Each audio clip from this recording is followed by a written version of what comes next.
سے محبت اس لیے بھی کی جاتی ہے کہ وہ سونا بڑا ہے.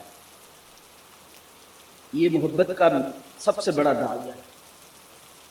اور اگر اس لیے کسی سے محبت کرنی ہے تو آؤ دیکھو حضور کی خاک پا کے برابر بھی دنیا کا حسن نہیں ہے. لکھاں آئے نبی زمانے تے محبوب خدا جا کوئی نہیں. لکھاں سونے بن بن بندے نے او دی خاک پا جا کوئی نہیں. جیسا حسن کو دیا. میرے اعلیٰ حضرت فرماتے ہیں اللہ اکبر.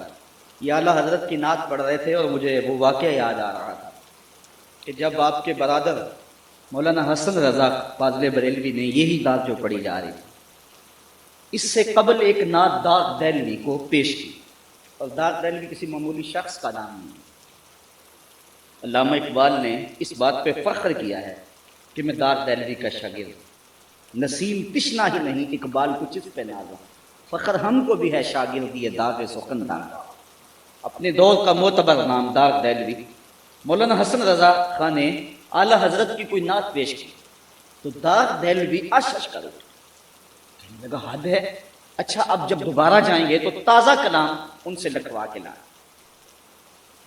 اب داغ دہلوی کی مجلس سے حضرت امام حسن رضا اٹھے. کچھ عرصے کے بعد جب واپس بریلی شریف آئے تو اعلیٰ حضرت سے یہ کہنا بھول گیا کہ میں داغ دہلوی سے اس طرح آپ کا کلام پیش کیا تھا اور وہ اس کلام کو سن کر بڑے خوش ہوئے تھے. انہوں نے کہا تھا کوئی نیا کلام لے کر آنا.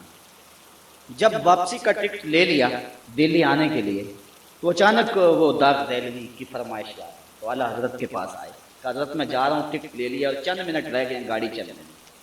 تو یہ میں ان سے وعدہ کیا ہوا تھا کوئی نئی نعت لکھی ہو تو مجھے وہ نعت دو تاکہ میں جا کے ان کو سنا سکوں. اعلیٰ حضرت فرمایا کہ تم کاغذ اور قلم لے آؤ, ابھی نہیں لکھ دیتے ہیں. کہا حضرت وہ میں نے ٹکٹ لے لیا اور گاڑی چلنے والی ہے. کہا چلو لکھ دیتے ہیں ابھی. تو یہ نعت جو ہمارے محترم کریم سلطان صاحب نے پڑھی, اعلیٰ حضرت نے یہ لکھی ان کی مہک نے دل کے غنچے کھلا دیے. اللہ اکبر. ابھی اس کا مقطع ہوتا ہے جس میں شاعر اپنا نام لکھتا ہے, وہ ابھی نہیں لکھا گیا تھا کہ وصل ہو. تو جلدی سے وہ لے کر اعلیٰ حضرت سے وہ اسٹیشن پہ چلے گئے اور بیٹھ کے جا کے گاڑی پہ. تو جب داغ دہلوی کو یہ سنائی تو وہ اشش کر اٹھے. تو کہا مقطع نہیں ہے اس کا. کہا اصل وہ فوری لکھی گئی تھی اور گاڑی کی وصل ہو گئی تھی اور مقطع نہیں لکھنے کا موقع ملا. تو داغ دہلوی حیران ہو گیا کہ اتنا عالی نظم کلام اور اتنی جلدی میں لکھا گیا. کہا اس کا مقطع اب میں دیتا ہوں اور اپنے بھائی سے عرض کرنا کہ وہ مقطع ہی رہے. اور یہ جو آخری شعر ہے, ملک سخن کی شاہی رضا تم کو مسلم, جس سمت آ گئے ہو سکے بٹھا دیے. یہ شعر اعلیٰ حضرت کا نہیں, یہ داغ دہلوی کا شعر. یہ اس نے اعلیٰ حضرت کے کلام میں شامل کیا تھا داغ دہلوی نے. یہ ہے میرے امام احمد رضا کا, کیونکہ یہ مہین ملک سخن کی شاہی رضا تم کو مسلم, جس سمت آ گئے سکے بٹھا دیے. اور اسی دوران اعلیٰ حضرت کا ایک اور شعر مجھے یاد آ گیا. محبوب کو سجدہ کرنا یہ جائز نہیں, اللہ کے علاوہ کسی کو جائز نہیں. اب جب جبریل آئے معراج کی رات اور حضور علیہ السلام کے قدموں میں بیٹھ کر حضور کے قدموں کو چومتے رہے, یا جبریل قبل قدمے, اے جبریل میرے محبوب کے قدموں کو بار بار چوم. ہمارے نقیب محترم بھی اور ہمارے ثنا خاں بھی میرے علم کے مطابق جو ہے وہ مکمل عالم بھی. تو یہ قبل تفعیل ہے اور یہ کثرت ماخذ جاتا ہے, یعنی ایک بار نہیں بار بار. قبل قدم ہے اور قدم نہیں قدم ہے, یعنی اے جبریل میرے محبوب کے قدموں کو بار بار. اور جب جبریل کے قدم, جبریل کا سر حضور کے قدموں میں تھا تو شاعر کا ذوق ہے کہ شاعر کہے کہ جبریل سجدہ کر رہا ہے, لیکن اگر کہیں تو شریعت کا دغن لگاتی ہے. لیکن شاعرانہ ذوق مجبور کر رہا ہے. اب اعلیٰ حضرت کا انداز ہے, یہ نہیں کہا کہ جبریل سجدہ کر رہا ہے, لیکن اپنے شاعرانہ ذوق کی تسکین دی جائے. فرماتے ہیں تاج روح القدس کے موتی جسے سجدہ کریں. اعلیٰ حضرت فرماتے ہیں کہ جو جبریل نے تاج پہنا ہوا تھا اور تاج پر موتیوں کی لڑیاں تھیں اور وہ لڑیاں سجدہ کر رہی تھیں. اب لڑیاں تو غیر مکلف ہیں, ان کا سجدہ منع تو نہیں ہے. تو جب لڑیاں جھکی ہیں تو امامہ بھی جھکا ہے, جب امامہ جھکا ہے تو سر بھی جھکا ہے. تو کہا تاج روح القدس کے موتی جسے سجدہ کریں. رکھتی ہیں کتنا وقار اللہ اکبر ایڑیاں، آج روح القدس کے موتی جسے سجدہ کریں، رکھتی ہیں کتنا وقار اللہ اکبر ایڑیاں۔ اور پھر ایک دن اعلیٰ حضرت کا جی چاہا کہ میں حضور کی زلفوں کو گھٹا کر، شاعر کہتا ہے نا محبوب کے چہرے کو وہ دن کہہ لیتا ہے اور زلفوں کو رات کہہ لیتا ہے، وہ حافظ شیرازی کہتا ہے بفروغ چہرہ زلفت رہے دل زند ہماشا چہ دلاورست دزدے کہ بشب چراغ دارت۔ وہ کہتا ہے کہ وہ کالی رات کے اندر چراغ جلا کے، کالی رات، زلفوں کی کالی رات کے اندر چہرے کا چراغ جلا کے دو لوگوں کے دل لوٹ رہا ہے۔ کتنا بہادر چور ہے کہ دل کو لوٹ رہا ہے، چہ دلاورست دزدے کہ بشب چراغ دارت، کتنا بہادر چور ہے کہ دل کو لوٹ رہا ہے۔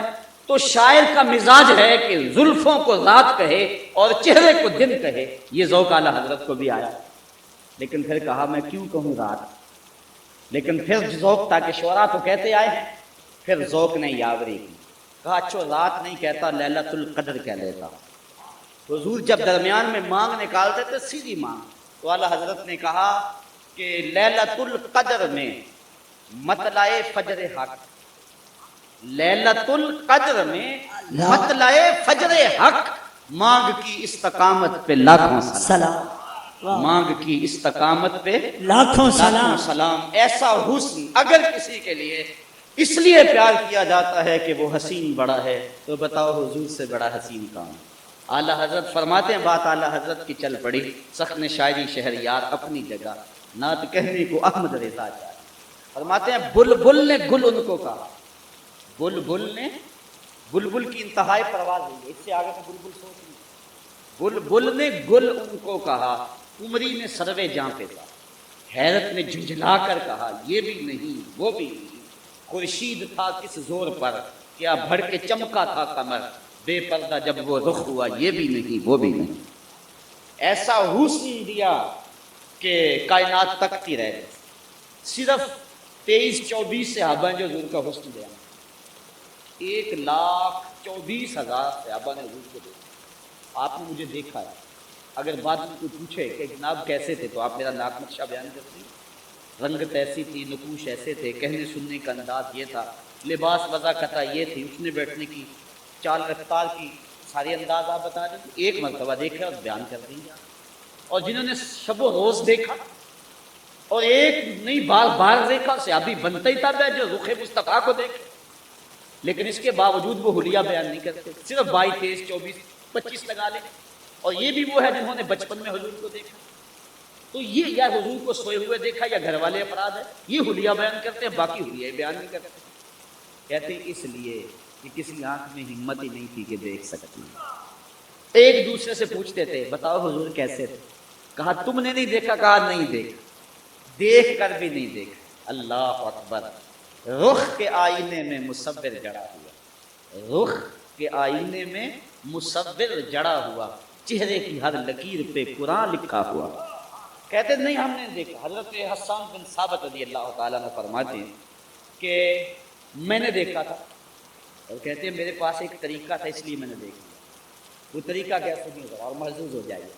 کہتے ہیں فلما نظرت الی انوار فودعت کفی علی عینی خوفا من ذہاب بصری، جب میں حضور کو دیکھا تو اپنی آنکھوں پر انگلیاں رکھ کے انگلیوں کی اونچ سے دیکھتا، کیوں کہ حضور کے جلووں کی چمک سے کہیں میری بینائی نہ جاتی۔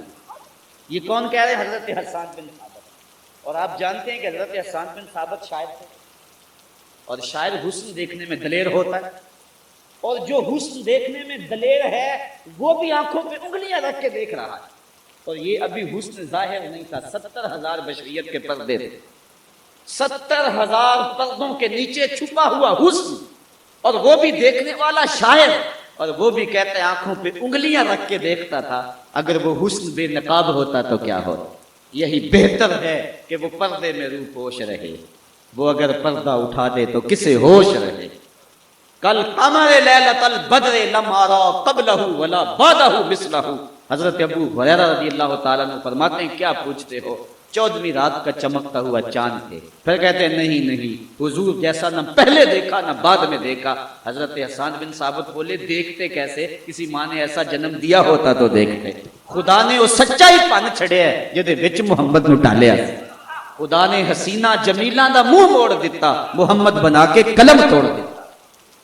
اور اعظم کہتا ہے تو مجھے میرا یار نہیں ڈٹھا جنوں ویکھ کے چند شرم آوے، ادھی راتی دن چڑھ جاوے، جیو رخ تو نقاب اٹھاوے تے جیو نکلے سیر کرن نو سارا گلشن سیس نواوے اتے دھرتی لف لف جاوے، جے ہاتھ پھلاں وچ رکھدا ہاتھ پھلاں تو ود جاوے، نین نشیلے مست رسیلے وچ سونا کجل سہاوے، اکھ اگڑے تے انج پیا جاپے جویں میں خانہ کھل جاوے، کیا خوب سجن دیاں اکھیاں نے جویں بھر کے سرائیاں رکھیاں نے، اکھ اگڑے تے انج پیا جاپے جویں میں خانہ کھل جاوے، توبہ توبہ حسن سجن دا چال نہ چلی جاوے، بجلی ڈردی لشک نہ مارے متا بے ادبی ہو جاوے، علم خدا نے اینا دتا عقلاں وچ نہ آوے، عقل خدا نے اینی دتی علماں وچ نہ آوے، کی اعجاز۔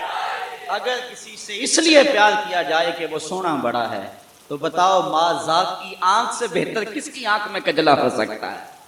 اگر اس لیے کسی سے پیار کیا جائے کہ وہ سونا بڑا ہے، بتاؤ کسی کا چہرہ بددعا ہے؟